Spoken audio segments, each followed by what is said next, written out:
Good morning. I'm going to talk about some extremist content, harmful extremist content. So I wanted to make this point that we're hearing all about this harmful extremist content because people are dissenting against the government. They don't like the government, whether it's the deep state, whether it's a two-party system, whether it's Biden himself or the Democrats or the Republicans or whoever it is. People don't like them. But there's a lot of people that people don't like. A lot of people don't like McDonald's. A lot of people don't like Starbucks. A lot of people don't like Walmart. Have you ever heard of them putting out a warning against violent extremist content?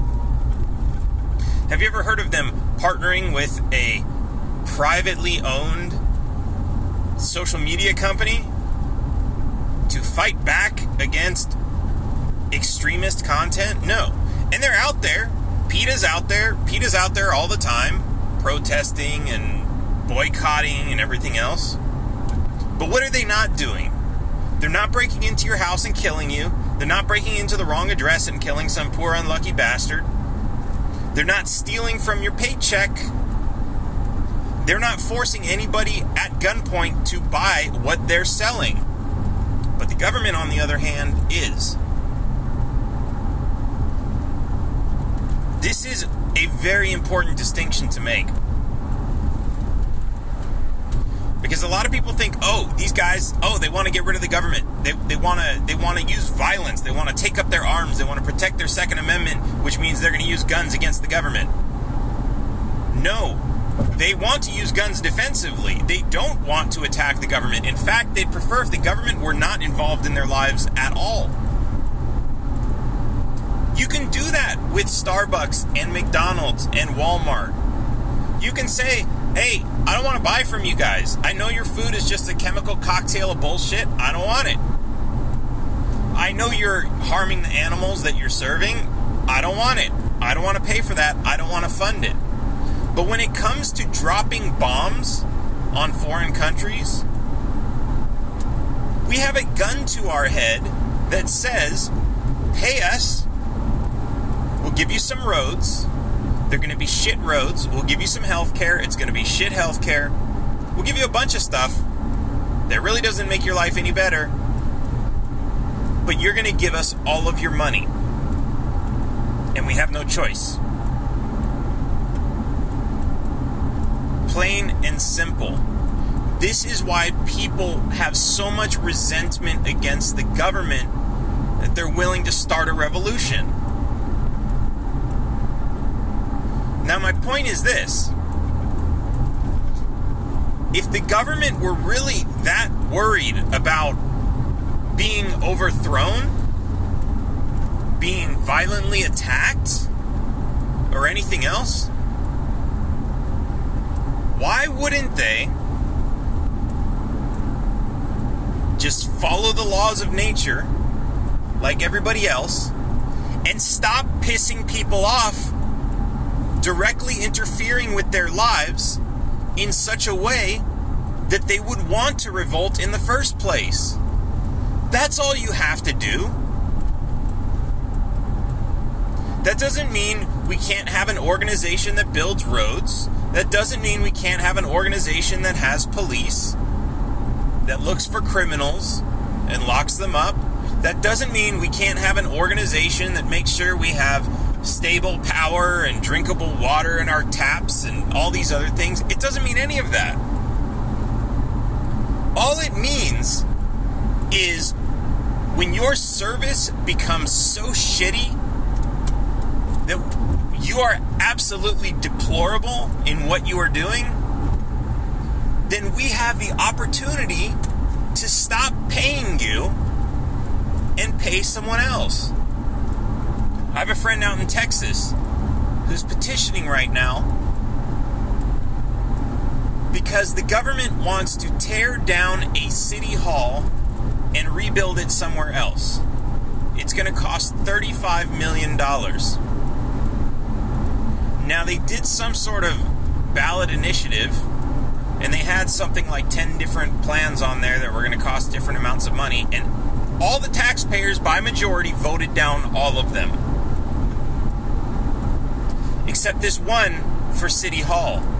They voted it down, but now through the magic of bullshit, the city's going to do it anyway. They're not going to do any of the other things that would help the people that they're supposed to be representing. No, they're going to build a new City Hall. When's the last time you went to City Hall? I went to City Hall in San Antonio once. Nobody goes to City Hall. It's one single building. Think about how many people go to McDonald's every single day. You don't see lines like that around City Hall. And McDonald's has 1,000 stores in every city. So however many people you see going through one McDonald's, multiply it by 1,000. How many people do you see go through City Hall every day? Not that many. Just the people who work there. So why do they want to spend $35 million? It's for themselves to enjoy. And they completely circumvented the processes that we put in place for the government to operate, and we have absolutely no recourse. People are paying those taxes. They cannot get their money back. They cannot stop payment. They cannot do any of that. And if they refuse to continue paying the taxes, there's a very good chance they might be dragged out of their house or have property confiscated, have their car taken away, be arrested and put in a cell. These are the consequences. What are the consequences for somebody who decides one day, I'm not going to shop at Walmart? Are they going to jail? No. I saw a video yesterday. This woman was yelling at the trash men because she had 4 or 5 trash cans in front of her house, and they only emptied one of them, and then they went to the next house, and they weren't going to empty the others. So she started yelling at them, well, if you're not going to put it in there, can I? And they said, yeah, go ahead. So she went all the way down to the curb, she picked up her own trash cans, and she emptied them out into the trash truck. This is a government service in her town, I'm assuming. Because in some places, you pay the trash company. You pay the trash company for pickup. And I know this is a foreign idea to a lot of people, but only half of the country's 350 million people live in cities. The other half that live outside of cities don't have city services like that. Sometimes they call a company, and there are competing companies, and they tell them, hey, I'm at this location. I might not even have an address if I'm that far out in the boonies. Take the dirt road for 2 miles and turn left. And they go and they pick up their trash. And they pay them for it. And if they don't show up on time and they don't pick it up and they normally just miss appointments and all this other stuff, what do? You stop paying them and you find somebody else to do it. And because of that, you don't have that sort of dysfunction that you have in these big cities. You don't have trash guys that are so lazy that they're not going to pick up all the trash. Because they know if they do, they're going to get fired. In big cities, you don't pay for the trash. You can't cancel the service. You can't have somebody else pick it up if you wanted to. They own the trash cans. They own all the garbage trucks, and there's a monopoly. They make it actually illegal to pick up trash. And this isn't just trash. The post office did the same thing. It is illegal to start another post office. It has been for a couple hundred years. Yeah, there's FedEx and UPS, but they only do big packages and expedited, oversized letters. That's all they're allowed to do. They can't do regular letters. Because the post office wants to control the communication. They want to have a monopoly on it.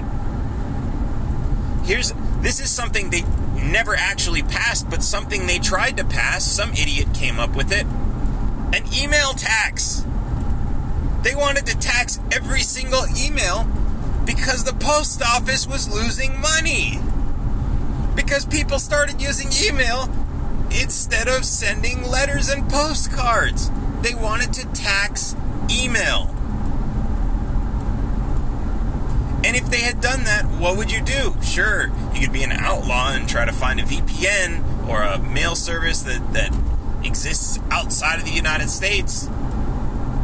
But that would only last so long, because now they're pushing for a minimum tax.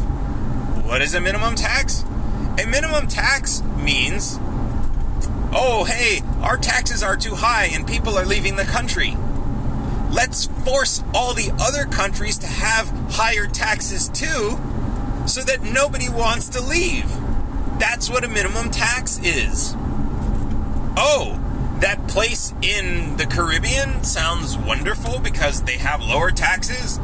Not anymore. We're going to use our threat of military violence to force those countries to charge higher taxes. Because, I mean, think about it. Let's say you have a little island country and they have no tax and everybody wants to go live there, or at least put their money there. Doesn't it make sense for them to just say, hey, you know what, everyone's sending all our money here. Let's charge a tax. We'll make so much money. And yet somehow they have to be coerced into an agreement to have a minimum tax. What sense does that make? None. They're being coerced by countries that have taxes because they're losing money. Because people don't want to pay for their shitty services. What about roads? Do you live on a road that's got tons and tons of potholes? Imagine if you didn't pay all those taxes, how much extra money you had. And you could go to your neighbors, or maybe even the HOA could say, hey, you know what? Everybody in our little community wants better roads. We're going to use some of the HOA money. Or we'll vote on it. You guys want to save money, or do you want smoother roads? Because when it comes to a big city that serves over 1 million people, and the city council gets together and has to decide, well, which potholes are we going to fill? I guarantee you, every single time, it will be the potholes in the areas where the city council members live. I guarantee you. Prove me wrong. I should say those get filled in first. The poor neighborhoods who have no influence over them, sorry, you guys are last. If you ever get your potholes filled at all. But you're still going to be paying those taxes. What taxes, you say? I'm poor. I don't have to pay taxes. I don't have a high-paying job that charges lots of taxes. Yes, as a matter of fact, all of your taxes are built in at the pump when you buy gas. You're paying for every mile. In fact, if you're poor and you have an older car that gets fewer miles per gallon, the tax is per gallon. So you're paying more per mile to use the roads than the rich people who have fancy new cars. Electric cars even. They're not paying gas tax. Think about it. This whole system is a scam.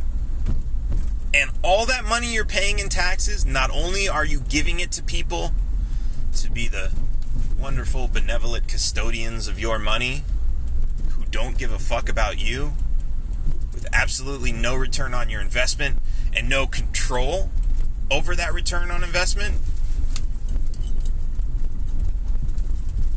All you're doing is throwing money away. All you're doing is giving up control over your own life. All you're doing is making politicians wealthy.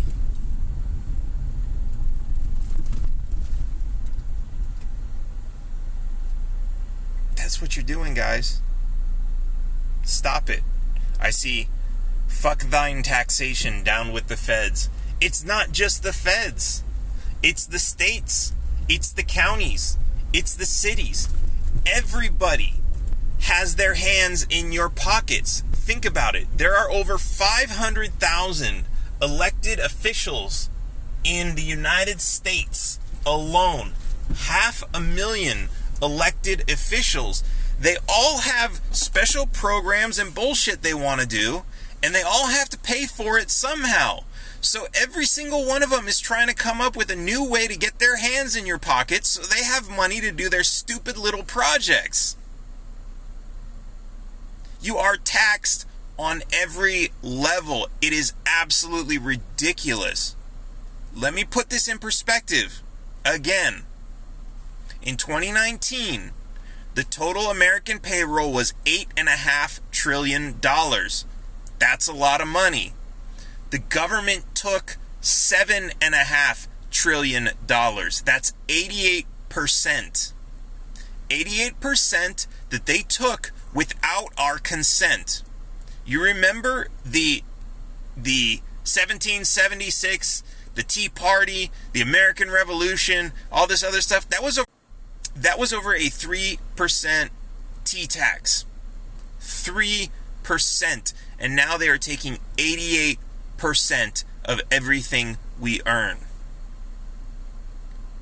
But you don't know what they're taking, because you don't see my paycheck minus 88%. It's all hidden in all these other taxes and all these other ways that they're collecting from you. If you're renting, half of your rent is going to the government. I was challenged on this by somebody who says, oh, half of my rent doesn't go to the government. What's your source? I'm a landlord. I own property that I rent to people. $1,600 a month I get for rent. $400 a month goes to property tax. Out of the other $1,200, the government wants 40%. Not that I'm paying it, but they want 40%. If I were Dudley Do-Right over here, any of these other Americans who are paying all their taxes that the government asks politely for, it would be something like 58% of the rent that I'm charging my renter goes to the government. What's your biggest expense? If you think you're poor and you're not paying taxes, what's your biggest expense? Are you paying $1,000 a month in rent? What if that was only $500? What if that was only $500 because half of it's going to the government, and you could eliminate that half because is the government giving you $500 a month in services in return? I've heard people say, but in New York, without all the taxes, they wouldn't have all these subways. Are the subways free? No, you pay for them. You pay to use them. And if people aren't willing to pay to use them enough to support the cost of the entire project, maybe they shouldn't have them.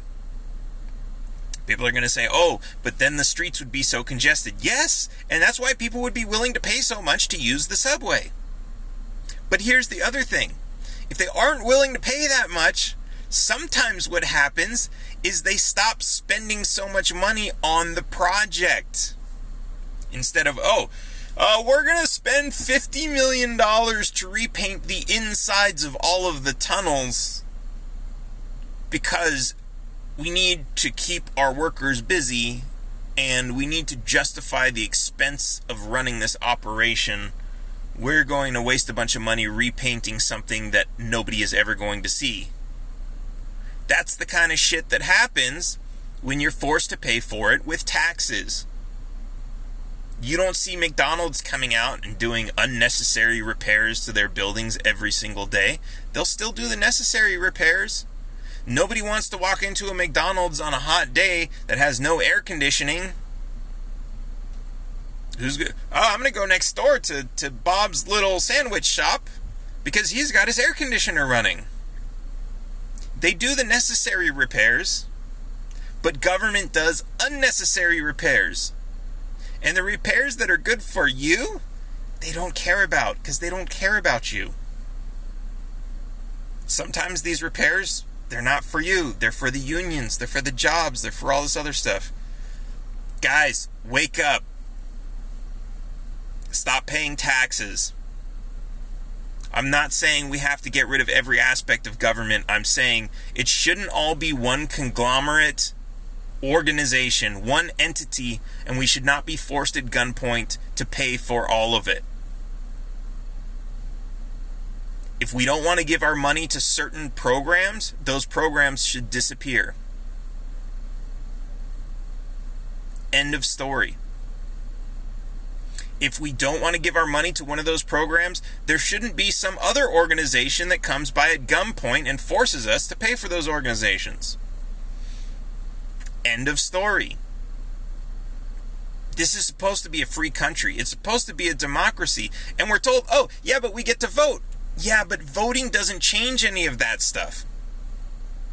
We vote with our dollars. That's what has actual control over what the government does. That's what gives us actual control over politicians.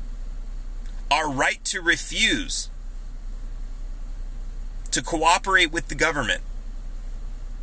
That's where our power comes from. Start using it, guys. Another one I saw.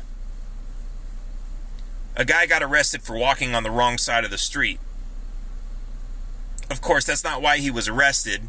That's why the cop stopped to talk to him. He didn't speak very good English. He didn't know his rights. He started answering the cop's questions because the cop wouldn't leave him alone. He didn't know. All he had to say were 4 words. I don't answer questions, and walk away. That's all you have to do. Remember that and teach that to everybody else. Because I see a lot of people going to jail because they talk to the cops when they shouldn't. And afterwards, by the way, they sent police to his house. His girlfriend was there. The landlord said, oh, the police are here. Oh, these renters, they must be trouble. Of course you can search. Gave them consent. They tore apart the apartment, didn't find anything, never had a warrant, never said what they were looking for, but they had permission. Did you know that you don't have any Fourth Amendment protections if you give the police permission to search? If you answer questions, if they ask you a question and you answer it, you have no Fourth Amendment protection?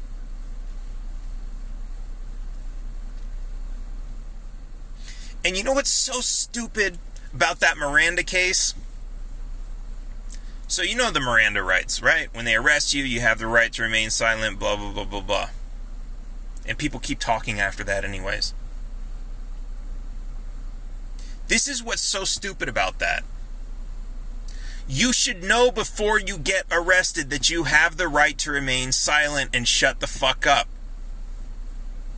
And tell them, I don't answer questions. You should know that beforehand. They shouldn't have to tell you what your rights are. And then some people come around and say, oh, well, I answered some questions, but he didn't read me my rights first. It doesn't matter. Because that court case says that only takes place after you've been arrested. If a cop comes up to you and you haven't been arrested and he starts asking you, oh, do you have any drugs on you? And you say, well, yes, officer, I do, but it's only a little bit. Please don't take me to jail. You just confessed to a crime, and now he has a reason to arrest you, and now he has probable cause to search you, and you have no Fourth Amendment rights because you volunteered that information before you were ever under arrest. It's the stupidity of the system. Because anybody looking at that would be like, well, I mean, he was obvious. The cop was obviously intimidating. He's an armed person there. He told him to stop. He said, hey, can we start asking questions? He started asking questions. And innocent little Tommy always feels like, oh my God, well, it's the police. I have to do what they say because those are the good guys. And I don't want them to think I'm a criminal by not answering their questions. Don't answer their questions. They are not the good guys. They are not on your side. They are not stopping to ask you questions for your own benefit. They are not trying to help you. They are fishing to find out if there is anything that they can arrest you for.